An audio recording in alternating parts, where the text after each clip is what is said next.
greenteaguru.co.uk offers green tea, white tea, black tea, oolong tea, and we absolutely love Pu Erh tea with offerings of Misty Peaks, Yunnan sourcing, Mung Hai, and Shaguan.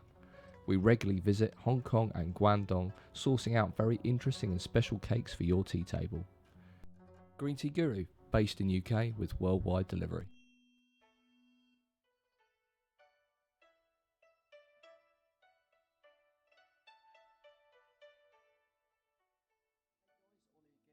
greenteaguru.co.uk, and this episode will be giving you more information on how you can store your Pu Erh tea to its most optimal.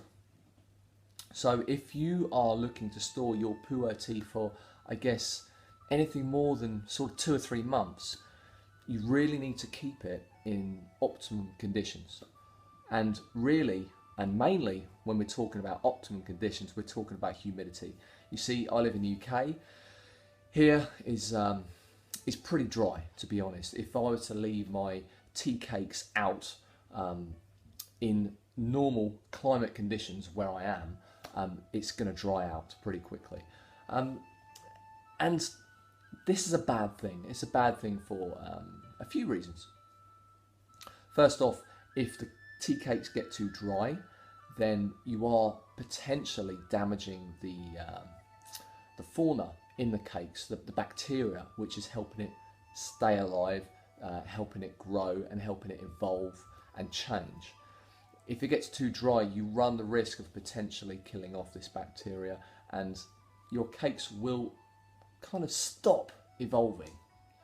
Another potentially bad thing about having your tea cake stored in a very dry environment is it can sour out. So a few years down the road, you may get a sort of sour note coming from your raw Pu Erh. This is a possibility. On the flip side, if you live in a very wet environment, a very damp environment, your tea cakes are going to effectively be wet stored. So you're going to end up with wet storage cakes. So what happens is the original characteristics that make up the flavour and the character of the cake will diminish greatly. It will evolve and it will age at a very rapid rate, but all those original flavours will really die down quite a lot. You're also going to get wet storage taste in the first 2 or 3 infusions. It's a very pronounced sort of damp basement sort of note. Some people like it, not me. Get through those first 3 infusions and you do get some wonderful sort of taste coming through. But if that isn't your bag and it isn't the bag of many, then again, living in a wet environment, you need to store your cakes adequately. And I will show you my setup on how I store my cakes here. There are effectively 4 rules in storing your tea. Think of it as HOTS, okay? H, humidity, O for odour, T for temperature, and S for sunlight, okay? So H, humidity, we've already covered that, okay? O for odour, if you keep your raw Pu Erh tea cakes anywhere near your cooking area, you might get all the smoke and general food flavours mingling with your tea. It is a possibility. If you keep your tea in the basement, for example, you might get that dankness that would affect the flavour of your tea. Think of tea as a sponge, okay? So it will suck up the surrounding environment. It will suck up the water, and in doing so, it will suck up the odours and any sort of particles that are related to that water. So T is for temperature. Temperature plays a massive part in Pu Erh storage because, it's weird, here in UK, it is generally quite wet, but we don't have the temperature to back it up. The relative humidity will end up being lower. Even though it's quite wet outside, the temperature is very low, which means the relative humidity will be quite low. The optimum conditions for tea is generally anywhere between 60 and 70 humidity, relative humidity. You may notice in the summer, for example, the raw Pu Erh will give off a lot of aroma. When it's warmer, I think the bacteria on the cake is coming. They might be dormant during the winter, but they're coming alive again during the spring and summer. So when I open up my tea cakes, I get a waft of beautiful sort of floral aromas, and I believe the cakes are really going active and it's starting to ferment the cake even more. A very important thing about ripe Pu Erh, you're not really supposed to keep ripe Pu Erh less than, I'd say, safely 15, 16 degrees Celsius. If it does go under that, you're running the risk of the cake bringing out lots and lots of earthy notes. Some people like that earthy notes to their ripe Pu Erh. I'm not one of them, but you will notice a very big difference in taste. It just goes very, very earthy. So when storing your ripe Pu Erh, don't keep it in a cool place. Keep it in at least room temperature. 20 degrees is great. 18 degrees is absolutely fine. S is for sunlight. For example, people keeping their teas in the window of their shops.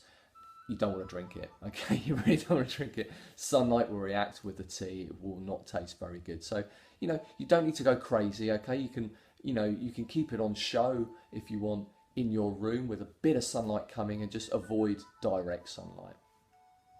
What we're going to do now is take a quick look at my setup and show you exactly what I do to store my tea. Okay guys, here is an example of one of my storage units for my tea. What I have here is some ripe Pu Erh tea. Okay, I've got some 7562s in there and some lovely V93s, loads of. So first off, you can notice I'm keeping these in a plastic container. Now plastic containers are absolutely fine as long as it's not very cheap plastic. Okay, what you're trying to avoid here is any plastic over time leaching into the air and ultimately your tea. Okay, solid, good branded plastic is absolutely fine. The cheaper, flimsy stuff, avoid like the plague. Okay, because over a long period of time you may notice an issue or issues with your tea. Okay, the second thing I've got here is this is called a hygrometer. Okay, what this does here, it measures the temperature and also the relative humidity of the environment it's in. You can see here it's 90 degrees C. It's general kind of environment for inside your house. I normally have this around about 63.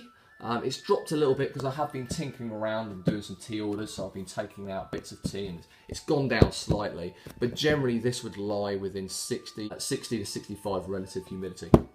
Now, you may ask, how do I keep this humid?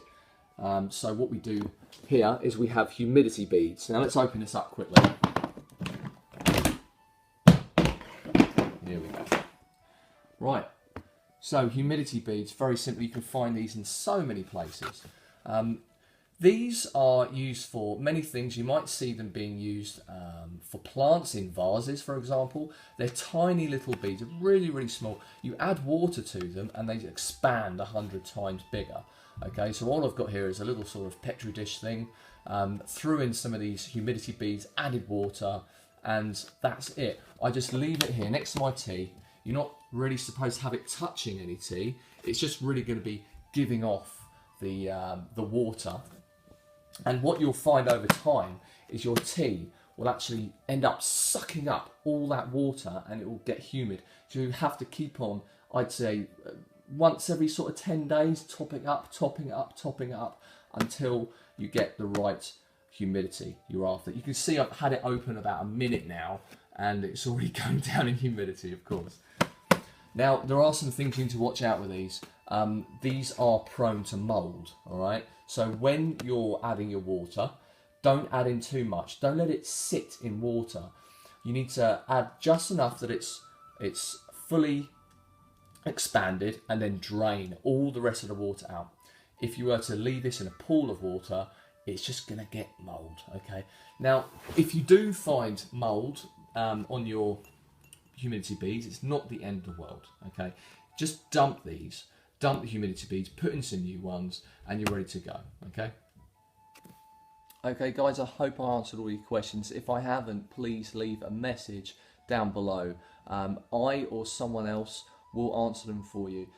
Regards to mould, don't be worried too much. It only really happens if you overwater these water beads. I've had minimal problems with mould, and I've only noticed it when I have been in a rush and I've just dunked a load of water in. A few weeks later, I've got some mould. No problem. I chuck out the beads. I sterilise the petri dish, add more beads, new ones, and don't add too much water. And that's it. If you follow these rules, you have a very stable environment for your tea to sit, leave, and grow, and evolve into very beautiful cakes. Thank you very much for watching, and as always,